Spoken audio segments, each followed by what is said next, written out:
Para hablar de corrupción en Petróleos de Venezuela, es importante tener en cuenta algunos aspectos importantes. Uno, ¿qué pasó con los mecanismos de control? Porque esta trama o la destrucción de la industria petrolera no es de ahorita, data de años. ¿Quiénes han pasado por la directiva de PDVSA? Entre otros interrogantes que es importante pues saber qué es lo que realmente ocurrió o está ocurriendo allí. Se habla de una cifra de 3.000 millones de dólares, pero oficialmente es lo que dice la administración de Maduro, pero es más porque son muchos años más. Hay personas detenidas. Nicolás Maduro sostiene hasta este momento en que los fondos malversados de los que ellos hablan en este momento siguen desaparecidos. Ese es el tema que vamos a abordar el día de hoy en este su espacio sin censura, cara a cara, junto a mi invitado del día, el ingeniero Rafael Ramírez, quien además fue presidente de Petróleos de Venezuela desde el año 2004 al 2014. ¿Es así? Bienvenido a Impacto Venezuela. ¿Cómo está? Gracias, gracias. Bueno, un placer estar aquí. Sí, es así, efectivamente, en ese periodo estuve como presidente de PDVSA y ministro de Petróleo, después del sabotaje petrolero. Importante, ingeniero, saber qué pasó con los mecanismos de control y cuándo comenzó la destrucción de Petróleos de Venezuela. Gracias. Mira, la industria petrolera venezolana tiene mucha regulación por ser la empresa más importante del país. No solo está dictada por la Ley Orgánica de Hidrocarburos, que es el parámetro de funcionamiento de todo el sector, sino que, bueno, las leyes de la República son muy estrictas en relación a PDVSA. Un elemento fundamental es que durante mi gestión, y eso es público, está allí, fueron auditados todos los estados financieros de Petróleo de Venezuela. Durante 14 años se auditaron completamente y se hicieron presentaciones ante la Asamblea Nacional y por supuesto dentro de nuestra empresa existían todos los mecanismos de auditoría y control, además de la propia normativa de la empresa. Nunca cambiamos la normativa de la empresa, es la misma normativa vigente desde siempre, que es la que aplica para empresas de este tipo. Ahora, yo debo decir que la destrucción de PDVSA y el desmantelamiento de los mecanismos de control se inició tan pronto Nicolás Maduro tomó el control de la empresa. Podría citar este momento a finales del año 2014 con mi salida, que ellos comenzaron a colocar su gente en la junta directiva y luego, con la militarización de la empresa en 2017, tomaron el control absoluto. Ahora, cuando yo digo que se ¿Quién eliminaron, estuvo allí en 2017? ¿Nombre? el general Manuel Quevedo, el gran responsable, Delcy Rodríguez también estuvo, en fin, también eso es público, ¿no? Pero lo importante acá es que cuando estamos hablando de los hechos de corrupción que se están ventilando ahora, producto de los conflictos internos que hay entre el madurismo, hablamos de una cifra que no tiene precedentes, no son 3.000 millones de dólares. En los últimos, hay un reporte de Reuters que yo invito a leer con documentos que incluso tiene la Fiscalía venezolana, donde se denuncia que entre 2020 y 2022 se han perdido 25.000 millones de dólares de la industria petrolera, bajo la modalidad, no de contrataciones ni de obras, no, bajo la modalidad de que era petróleo que se entregaba a terceros, a particulares, y esa plata nunca entró al país. Ahora, volviendo a los mecanismos de control, ¿cómo es posible que un número tan gigantesco pase frente a las narices de esta gente y nadie se dé cuenta? Bueno, claro que se dieron cuenta, fíjate. Primero, no se emiten estados financieros auditados de PDVSA el año 2016. Es decir, que a partir del 2016 no se sabe cuáles son las operaciones de PDVSA, no se lleva la contabilidad. Se desmantelaron todos los mecanismos internos de control, innumerables comités de licitaciones, ¿Quién lo desmanteló? ¿Por qué lo Quevedo, desmantelaron? Quevedo, Quevedo, Quevedo y Maduro, pues, ¿no? Pusieron de vicepresidente de la vicepresidencia de Finanzas a Eric Malpica, que a su vez era tesorero de la nación en ese momento. Luego metieron en la junta directiva a Simón Serpa, que a la vez era ministro de Finanzas. Es decir, tenían el control completo. Desviaron los fondos de petróleo de Venezuela, eso no está reportado en ningún lado, sino que sencillamente dejaron a la empresa sin fondos. Y fueron poco a poco extinguiendo, apagando los mecanismos de control. Una cosa tan sencilla como el sistema SAP. El sistema SAP es un sistema de administración empresarial muy famoso, muy conocido en el mundo, que teníamos en PDVSA, no existe más, no existe más. No existen más las reuniones con el Ministerio de Finanzas y el Banco Central para ver cosas que hacíamos nosotros semanalmente, el ingreso petrolero. Cerraron la oficina de Viena en el 2018, donde ya se dejó de verificar entonces a quién se vendía el petróleo y a qué precio se vendía el petróleo. Es decir, el gobierno fue haciendo cosas sucesivas y lo que, digamos, es el máximo de esto es el decreto 3368, donde el mismo Nicolás Maduro le dice a Quevedo que haga lo que tenga que hacer para gestionar la industria petrolera. Y eso no es posible. Ningún ministro, ningún presidente tiene la potestad de desaplicar las leyes de la República.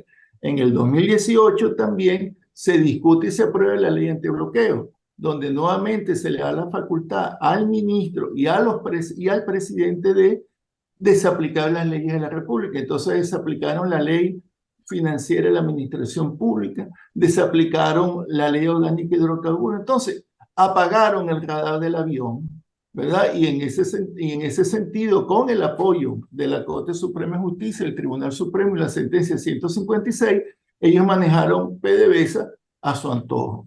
Como resultado, aquí está esto. Esto es un escándalo que no tiene precedente, no solo en Venezuela, en ningún país petrolero. Esto es una cosa enorme, pero todas las personas que hoy están haciendo este show en la lucha contra la corrupción estaban al tanto de esto, porque no habían los controles, son los responsables. Mira, si ocurre un hecho de corrupción, en Venezuela siempre ha habido, lamentablemente, hechos de corrupción vinculados porque Venezuela es un país petrolero. Entran miles y miles y miles de millones de dólares y, bueno, el país no puede absorberlo. Pero como sea, si alguien comete un hecho de corrupción evadiendo los controles, entonces es una responsabilidad personalísima. Pero si el responsable de cuidar la cosa pública, en este caso el ministro o el presidente, quitan todos los mecanismos de control, están entonces estimulando la corrupción y este caso, bueno, ha sido un escándalo que, como te digo, no hay ningún precedente, no hay ningún caso similar a esto. Claro, ¿por qué destaparlo en este momento, 2023? Porque es época preelectoral. Bueno, porque ahí el madurismo se maneja, son grupos de poder.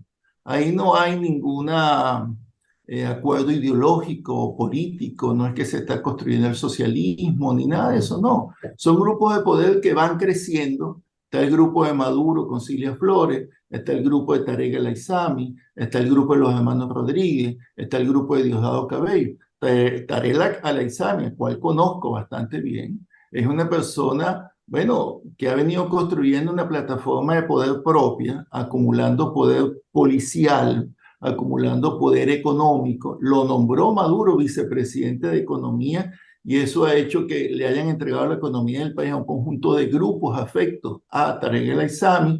Crearon la superintendencia de criptomoneda, una cosa que yo critiqué en su momento porque el Petro es una figura inconstitucional, pero que ha permitido hacer todo tipo de negocios, lavar dinero, vender empresas, y luego le entregaron el control de PDVSA. O sea, era ministro de Petróleo y Asdrúbal Chávez, que no decía nada al frente de la empresa. Y tomaron el control de la industria, porque PDVSA es la única empresa internacional del país. Aún como está mermada en su producción, nosotros cuando yo le entregué en el 2013 producíamos 3 millones de barriles. Hoy producen apenas 686.000 barriles, o sea, una caída del 77% de la producción. Aún con esa capacidad mermada, bueno, el petróleo es el petróleo. El año pasado hubo un precio promedio de $100 el barril y, por ejemplo, Ecopetrol, una empresa equivalente a PDVSA en estos momentos, generó 30.000 millones de dólares. Entonces aquí habría que hacer la pregunta, ¿dónde están esos reales? ¿Dónde está el dinero de PDVSA?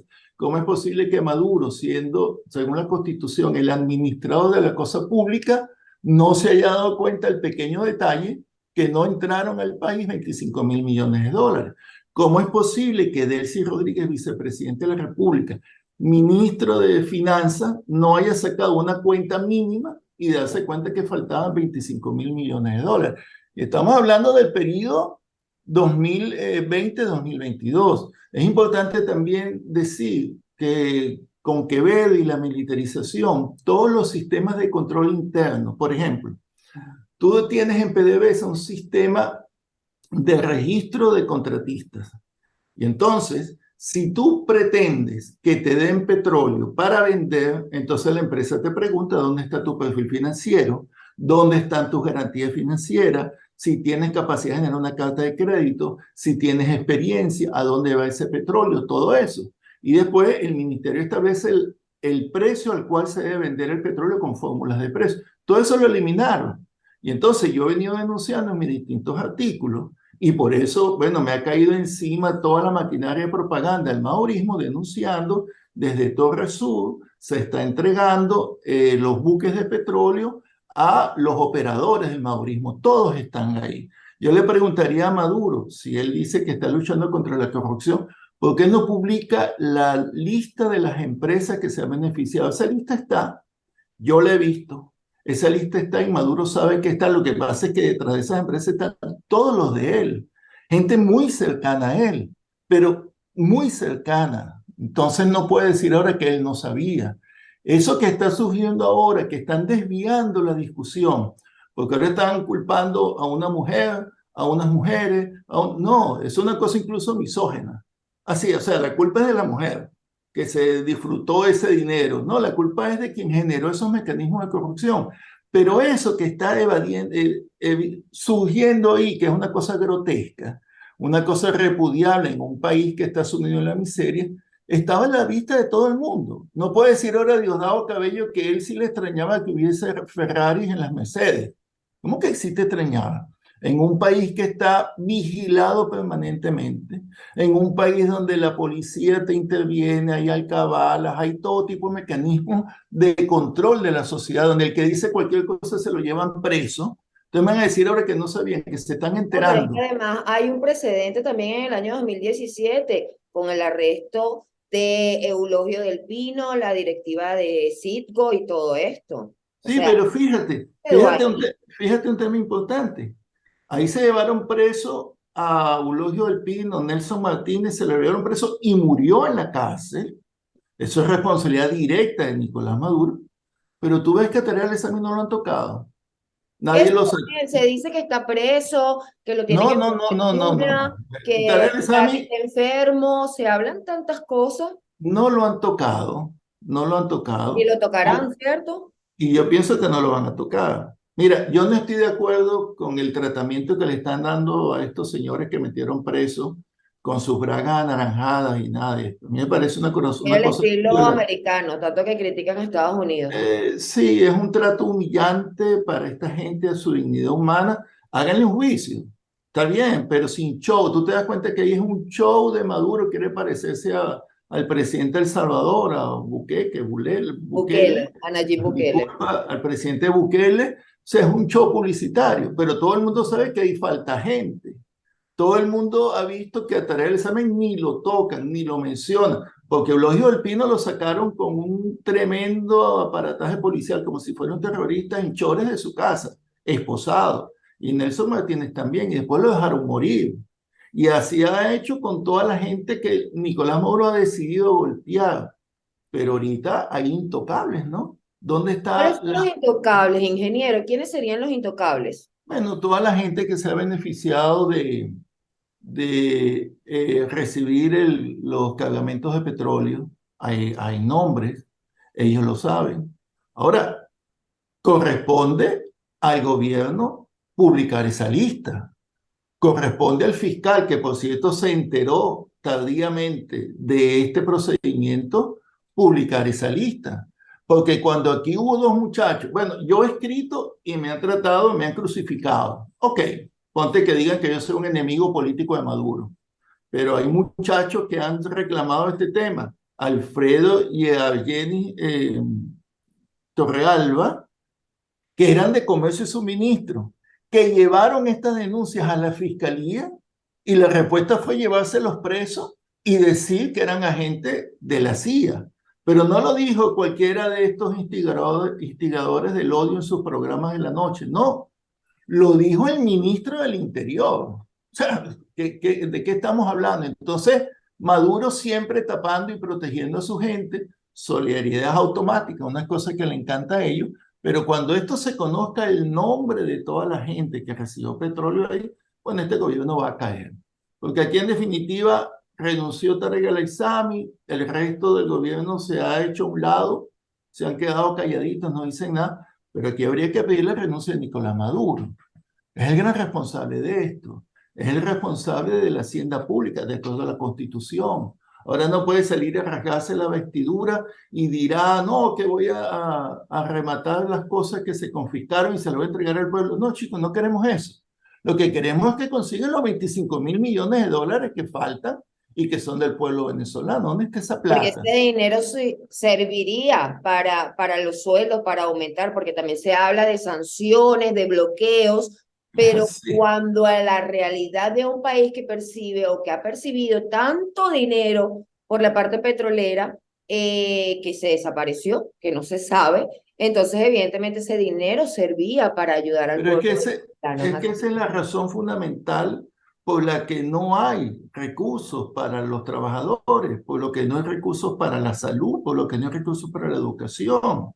El gobierno le utiliza el tema de las sanciones como la excusa perfecta. Pero yo digo, bueno, pero este bloqueo sí es raro, ¿no? Es un bloqueo de Ferrari, es un bloqueo de bodegones, es un bloqueo de carros de lujo.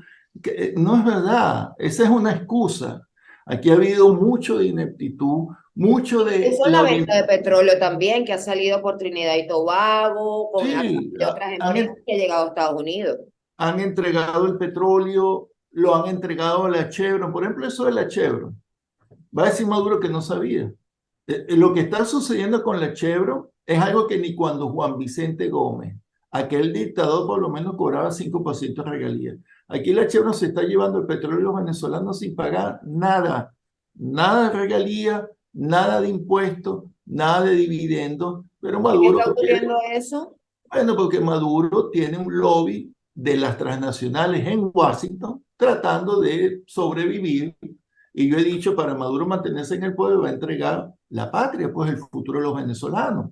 Porque por eso es que están los migrantes venezolanos huyendo por el Darién y ahora mueren calcinados ahí en México y nadie dice nada. Al gobierno no les interesa. Han acabado con la economía del país porque no solo la industria petrolera, es que la economía no petrolera tiene una caída del 83% acumulada en el gobierno de Maduro.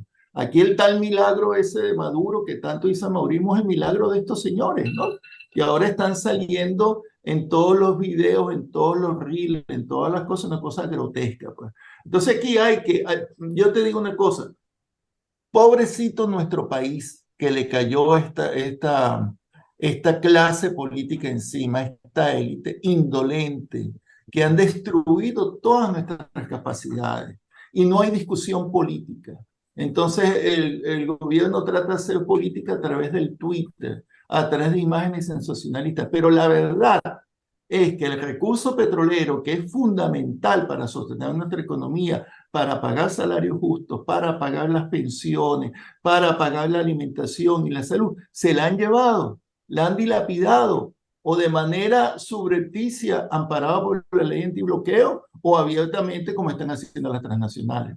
Ingeniero, para ir finalizando, no puedo dejar de hacer una pregunta orientada a la percepción de venezolanos, porque evidentemente uno monitorea el pulso de la gente y esto deriva también de las denuncias que se hacen desde la administración de Nicolás Maduro, en donde por supuesto a usted lo señalaban presuntamente también de un desfalco de 4.800 millones de dólares cuando su gestión, usted hablaba en un principio que toda su gestión fue auditada, pero ellos lo acusan a usted. ¿Cuál es la diferencia entre esa acusación de 4.800 millones de dólares y por lo que también usted está exiliado el día de hoy, hoy en día está fuera del país por la persecución, y los 3.000 millones de dólares de los que se hablan ahorita? Mira, la gran diferencia es que inmediatamente que Tarek El-Aissami y Tarek William Saab me denunciaron, mis perseguidores son ahora los que salen con las tablas en la cabeza, son verdaderamente los corruptos. Pero ellos de una vez hicieron un argumento. que yo solamente mostrando los estados financieros de la KPMG, que es la empresa internacional, la segunda más importante del mundo, donde decía en esas operaciones Petróleo de Venezuela obtuvo ganancias, no hubo pérdidas. Lo mostré con el poco espacio, que no me he podido defender. Lo mostré en las redes. ¿Y cuál fue la respuesta de Tarek El Aissami y Tarek William Saab? Que es una empresa del imperialismo. Entonces, es una acusación políticamente motivada. No es verdad, pero lo más absurdo es que inmediatamente capturan a Víctor Aulá, lo exponen y lo humillan, aceptando una culpabilidad de un hecho, cosa que es ilegal en Venezuela, y después un juez lo libera, porque dice que toda la acusación que montó Tarek El Aissami y Tarek William Saab y que me involucraron a mí, no tiene fundamento legal. Entonces, ¿qué es esto? Ellos están acostumbrados a hacer un show político, comienzan a hablar, hacen un espaviento, pero a la final, la realidad es que hay documentos donde dicen que faltan 25.000 millones de dólares en petróleo. Ahora, ¿cómo será esto de políticamente motivado? La actuación en mi contra. Que yo anuncié en Colombia mi intención de candidatearme, pues, porque pienso que hay que utilizar la Constitución para resolver este problema político que tenemos, político, económico, social, y que quería ser candidato por el chavismo. Inmediatamente vino la acusación esa a la que te hace referencia y metieron preso a mi hermano Fidel Ramírez, un doctor que no tiene nada que ver con la administración pública, un médico de más de 38 años de experiencia y que lo que ha hecho en su vida es salvar la vida de sus pacientes y está preso en la Dirección de Contrainteligencia Militar, porque a ellos les da la gana, pues. Y a pesar de que mi hermano está enfermo, una severa enfermedad, el gobierno Maduro lo tiene ahí preso, pues, ¿no? Entonces, dime tú si esto no es una retaliación política en mi contra. Entonces, el tema central aquí es que este gobierno se ¿Qué le dice desmorona. el chavismo del que usted formaba parte o se sigue identificando? No lo sé, le pregunto. ¿Qué le dicen esas personas que continúan en el país y que continúan formando parte del chavismo hoy en día con toda esta situación? Yo soy chavista, reivindico a Chávez, reivindico lo que hicimos con Chávez y lo que hicimos con el petróleo, llevándole felicidad al pueblo. Pero es que aquí el problema es que esta gente no es chavista. Maduro, los hermanos Rodríguez, Diosdado Cabello, si se rasguen las vestiduras y utilicen el nombre de Chávez para su propósito político electoral, no son chavistas, porque han destruido toda la obra de Chávez, han destruido la economía venezolana, han destruido el vivir bien del pueblo, han violado los derechos humanos, pero como les da la gana, se han cometido un gobierno criminal, han violado la Constitución, han violado las leyes, han entregado el petróleo. Entonces, ¿cómo es que van a ser chavistas? ¿Qué es eso? Para ser chavistas hay que respaldar su pensamiento político y defender su obra y defender todos los logros sociales. Este es un gobierno antiobrero. Tiene a los obreros ganando $5 mensuales. Sí. Cuando con el presidente Chávez nuestro salario mínimo era de $450 al mes. O sea, este es un gobierno distinto, este es un gobierno madurista, esto no es nada que ver con Pero Chávez. usted mantiene contacto con chavistas que están en el país, que están en el Claro, gobierno, ¿qué le dicen? claro, nosotros estamos trabajando y vamos a seguir junto al pueblo. Yo lo que le digo siempre es que hay que estar con el pueblo, junto al pueblo, dirigiendo al pueblo en sus luchas, no dejarlo solo, apoyar a los maestros, apoyar a los trabajadores. Y a mí me corresponde explicar estos temas petroleros, bueno, porque son más complejos, porque hay mucha desinformación, porque hay mucha propaganda, pero la verdad es que desde que apareció el petróleo en el país, todo tiene que ver con el petróleo. Todo tiene que ver con el petróleo. Nosotros nos va a ir bien o nos va a ir mal si tenemos petróleo y lo tenemos administrado a favor del pueblo venezolano. ¿Cree que algún día Petróleos de Venezuela vuelva a ser la empresa que era antes, que pueda ser auditada, que pueda ser Sí, referencia de transparencia? sin duda, sin duda. Para eso tiene que haber otro gobierno, porque esta gente ya tiene 9 años al frente del país, 10 años, y ha demostrado que no puede. O sea, si que estuviera funcionando las plenas libertades democráticas, este gobierno no le gana una elección a nadie. Como yo he dicho, Nicolás Maduro tiene mayor rechazo en la historia de presidente de Venezuela, ha sido el peor gobierno. Claro que tiene solución, no solamente PDVSA, sino la economía nacional, porque el petróleo está allí, nuestro pueblo está allí, tenemos un conocimiento acumulado, tenemos una empresa, en el año 2013 PDVSA fue calificada como la quinta empresa petrolera más importante del mundo, producíamos 3 millones de barriles. Ese año entregamos en PDVSA 134 mil millones de dólares de ingresos.